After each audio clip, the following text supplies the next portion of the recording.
I'm just watching something really funny, and it kind of relates to us in life. Take a look on this squirrel, and you see what he's doing to try to eat. I know it sounds silly, but he was upside down with his back legs holding the entire body, trying to grab food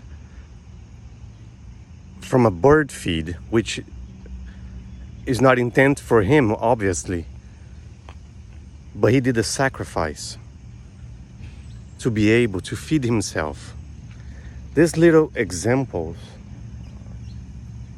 you might say, are you crazy talking about this? But these little examples, it shows something very similar to us. Sometimes we gotta go to the extreme to be able to achieve and not give up. I relate a lot to that situation because many times in my life I had to do the extreme.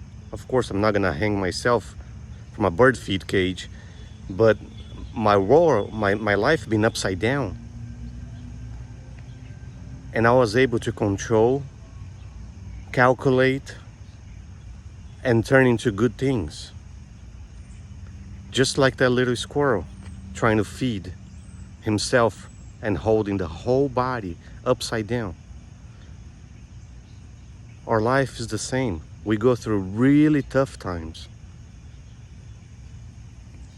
But we gotta be calm, analyze, surround yourself with good people, get wisdom, and things will turn great. You just gotta be patient. Everything works it out. But never give up. Always push yourself to the extreme. Even if you fail 1,000 times, I keep saying, push yourself to the limit. That's the only way you're gonna collect a lot of good things. I hope this lesson works for you.